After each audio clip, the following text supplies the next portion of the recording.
لله رب العالمين الصلاة والسلام على خاتم النبيين وعلى آله وصحبه أجمعين أما بعد فأعوذ بالله من الشيطان الرجيم بسم الله الرحمن الرحيم قال الله تعالى في سورة البقرة ومثل الذين كفروا كمثل الذي ينعق بما لا يسمع إلا دعاء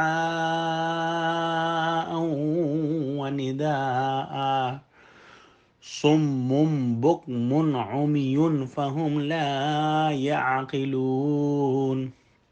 ترجمہ: جو لوگ کافر ہیں ان کی مثال اس شخص کی سی ہے جو کسی ایسی چیز کو آواز دے جو پکار اور آواز کے سوا کچھ نہ سن سکے۔ یہ بہرے ہیں، گونگے ہیں، اندھے ہیں کہ کچھ سمجھ ہی نہیں سکتے۔ نعیق یا نعق چرواہے کی اس آواز کو کہتے ہیں جو وہ بکریوں کو ہانکنے کے وقت نکالتا ہے۔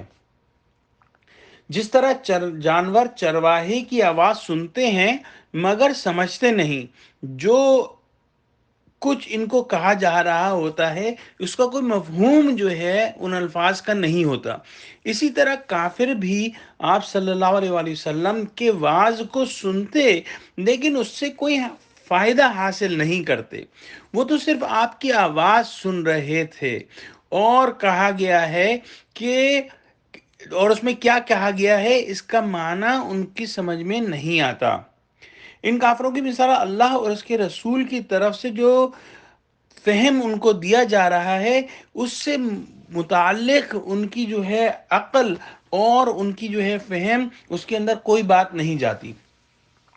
اسی طرح سے کافر بھی جب بتوں کو اپنی مشکلات میں پکارتے ہیں اور اپنے آپ کو ہلکان کرتے ہیں اور اپنے جو ہے کیا کہتے ہیں ان کی عبادت کر کے مشقت میں پڑتے ہیں تو اس سے ان کو بھی کوئی فائدہ نہیں ہوتا۔ ایک بات سمجھنی چاہیے کہ دیکھنا جو ہے یا سننا جو ہے یا جو ہے سمجھنا جو ہے وہ ایک انسانیت کی کہنا چاہیے کہ ایک خصوصیت ہے۔ مثال کے طور پہ اگر ہم کسی ایک خوبصورت پھول کو دیکھیں تو ایک جو ہے فہم والا شخص جس کے اندر فہم ہو اور جس کی جو ہے سیرت جو ہے وہ صحیح روش پر ہو، اس کا دماغ جو ہے اس خوبصورت پھول کے بنانے والے کی طرف جائے گا۔ وہ پھول جو ہے اس کو اللہ سبحانہ و تعالیٰ سے کنیکٹ کرے گا۔ وہ پھول جو ہے ایک آیت کے طور پر کام کرے گا اور اس سے وہ شخص اللہ کی طرف جو ہے متوجہ ہوگا اور سبحان اللہ کہے گا۔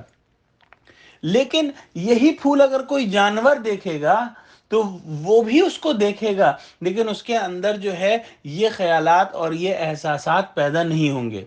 اسی طرح سے اگر کوئی انسان جو ہے جس کی جو ہے کیا کہتے ہیں شخصیت جو ہے مسخ ہو گئی ہو، جس کی جو ہے وہ سمجھ جو ہے اس کے اوپر تالے پڑ گئے ہوں، تو وہ بھی پھول کو جانوروں کی طرح ہی دیکھے گا۔ وہ یہ نہیں سوچے گا کہ وہ کس نے بنایا ہے اور وہ اس کے خالق کی طرف رسائی نہیں کر سکے گا۔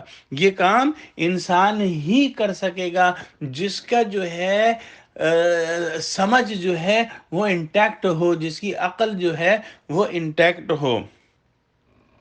تو جو کفار ہیں ان کی حالت جو ہے وہ جانوروں کی جیسی ہے، بلکہ ان کے جو ہے وہ حالت جانوروں سے بھی بدتر ہے۔ جب کوئی چرواہا جو ہے اپنے کیا کہتے ہیں ریوڑ کی طرف جو ہے وہ کوئی آواز لگاتا ہے تو وہ جو بکریاں ہیں اس کی طرف بھاگتی ہوئی آ جاتی ہیں، بلا سوچے سمجھے آ جاتی ہیں، اس کی آواز پر لبیک کرتی ہیں۔ اگرچہ چرواہا ہو سکتا ہے ان کو ذبح کرنے کے لیے بلا رہا ہو لیکن وہ اس چیز کی عادی ہیں کہ بغیر سوچے سمجھے ہی اس کی تقلید کرنی ہے، اور بسا اوقات جو ہے اس لفظ کا جو ہے وہ کوئی مطلب نہیں ہوتا۔ یوں ہی جاہلوں کی عادت ہوتی ہے کہ وہ بلا سوچے سمجھے اور بغیر کسی علمی دلیل کے اپنے آباء و اجداد کی تقلید کرتے چلے آتے ہیں، خواہ اس میں ان کی روحانی موت ہی کیوں نہ ہو۔ اللہ سے دعا کرتے ہیں کہ اللہ سبحانہ و تعالی ہم کو جو ہے ایسا بہرا گونگا اندھا نہ بنا، آمین۔ وآخر دعوانا الحمدللہ رب العالمین، السلام علیکم و رحمۃ اللہ وبرکاتہ۔